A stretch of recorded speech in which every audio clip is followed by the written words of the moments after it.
Good day. Welcome to Dirt Plus. Today, I want to talk about first cars. Very first cars.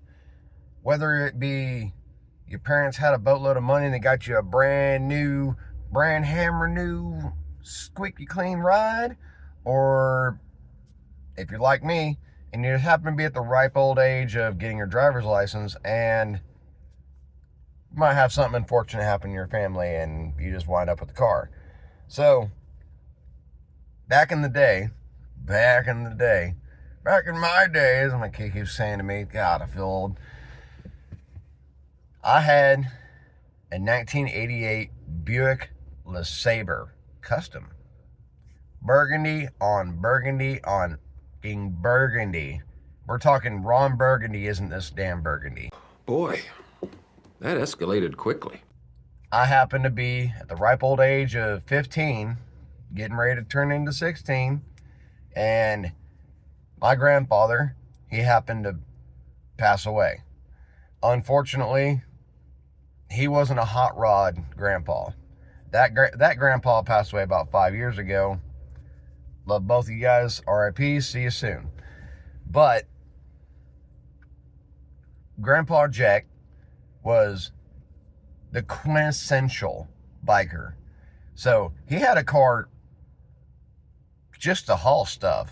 He didn't even want a damn car. The man drove Harleys his entire life. He owned a bar in BFE nowhere, Kansas, and that was his vibe. Like, he had Harleys all the time. To which he always had, I think it was a something 80 lowrider. It was a cool Harley. It was, what the quintessential, like, Hell's Angel looking, just run around, beat the hell out of people kind of looking Harley. He wasn't in a gang as far as I could tell, but he got an electric glide later in life, and cancer got a hold of him, and he couldn't even hold that thing up anymore. But by God, he was riding that smaller bike, lowrider, and he'd have my uncle ride the big bike just to get out and do his thing. The Buick LeSabre that he had, that I ended up with, was a cream puff. This thing didn't have a tear in the seat, didn't have a dent in the doors. It had the little chrome trim on the bottom. Had the freaking stupid wire hubcaps. God, I hated those things. They squeaked. They it annoyed the hell out of me. But it was a great car. Wasn't a great car for me. To give you a kind of a scope, sophomore into my junior year, whenever I got old enough to drive, I was about 5'7" to 5'9", depending on the month, because I did have kind of a growth spurt there. And I was 300 pounds. A Cadillac would have been sick, but a Buick is quintessentially old. You can't say, "Oh, it's pimping." No.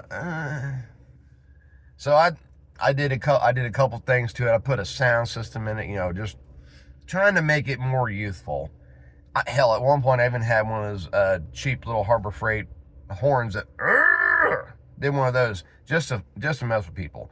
I will say the Buick LeSabre had something very cool about it that not a lot of cars had, and that's the hood didn't open like this. It would roll forward and open like that. It would tilt forward. Cool as shit. I ended up driving it for about 2 years, and that was the hardest that car's ever been driven. I roasted the right front off of that damn car because it was a one-tire fryer, front wheel drive. I wore those Douglases out. I'm $39.95 at Walmart. Ask me how I know. I bought like 4 of them for that right front. But had like no miles. It was just a tickle over 100K, if anything. And I did what every dumb teenager does. Took pieces out, spray painted them. I even done the stupid thing. I cut that gigantic couch cushion of an exhaust off of it, and I put a fart can on it. Why? Just because. Why not? And it was a decent little car. I will say, like, It didn't break down on me, didn't give me any problems. I did run out of gas just because I'm a dumbass kid and did, oh, I can make it 50 miles on a, an eighth of a tank. Sure. Dumbass. But I had to learn to be more than just the sum of my parts. Chunky kid, big old grandma car. You got to get a personality if you're going to attract the eye of the fairer sex.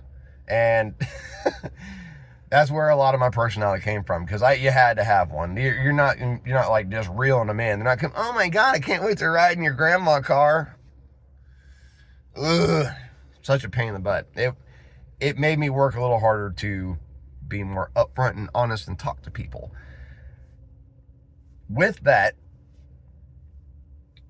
my grandfather passed away, correct? Okay. That was taken care of. It was not very long after that I acquired the Buick. Started going around, bumping around. I had my restricted at the time, so I could, go to school, go to work. I didn't work at the time, but I went to school and I pretended I was working.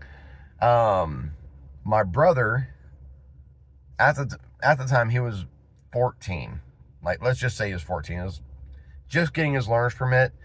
And while I had the Buick, typically what you're supposed to do, Mom, if you're watching, is you're supposed to give the worst car to the younger brother and give the older brother the newer car or the cooler car. Not how that worked. So I was stuck in this burgundy hellhole over here digging my way out with a plastic spoon.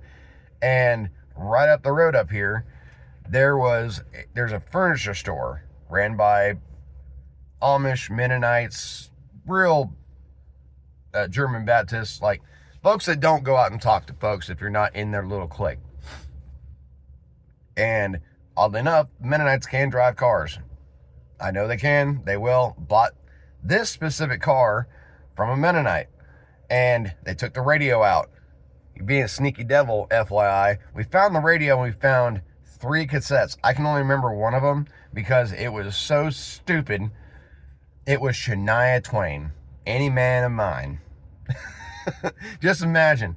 They're going back and forth to Illinois or wherever they're going to go talk to their folks, and any man of mine, na na na na na. There's a couple Amish boys busting around. And it's funny that I'm wearing this color shirt because the car wasn't a bad deal, but we overlooked a little something. We ended up paying, I believe it was $1,600 for a 1994 Ford Probe SE, 4-cylinder, 5-speed. You look at the odometers on those, and they don't have the tick marks of the 1/10 of a mile. They are just an odometer of miles. We misread that, and instead of having 120,000 miles, it had 220,000 miles. I digress. It was a good little car, did great, but we ended up buying the car, and my brother acquired the Ford Probe. So butthurt that I didn't get that car. It was so much easier to be cool with a 5-speed, and maybe a fart cam would fit this car, and it did. So over the next year or so, my brother didn't work, but we did odd jobs. We would go mow yards, we'd do this, do that, and whatever, and we get a couple bucks here and there. He ended up putting a small sound system in it. He put the big sink, still just a dumb, stupid wing on it, put a fart can on it, obviously, and then he tried his hand at body work, and he bondoed in I'll see if I can't find a picture, a dragon snorkel, like hood scoop with like the 2 nostrils on it. But it was a good car. It was this green, and over time and all that stuff, I ended up punting my car. I got something else, and that was a horrible decision. I ended up just wearing that transmission out of that car, and that little green car ended up causing quite the rift between me and my brother. So,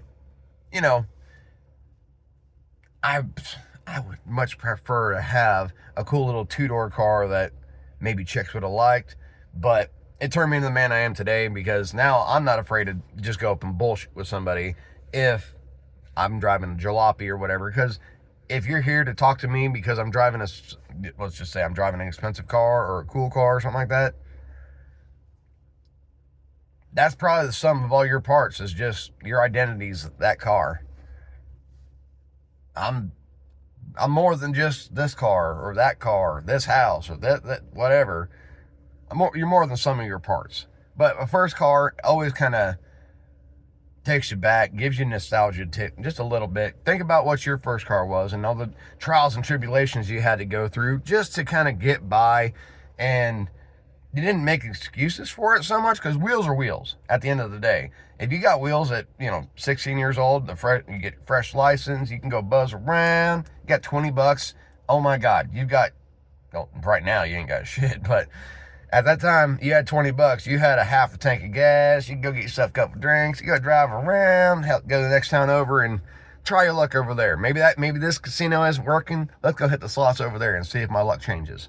But I just wanted to reminisce with you guys a little bit, and I saw a Buick earlier, and it kind of ticked the box for me. I'm like, all right, let's run it back real quick. Just talk about it. What was your first car? How fun was it? Was it cool? Was it crap? Was it barely getting by? Let me know. But other than that, love, peace, and chicken grease. We'll catch you guys later. Bye.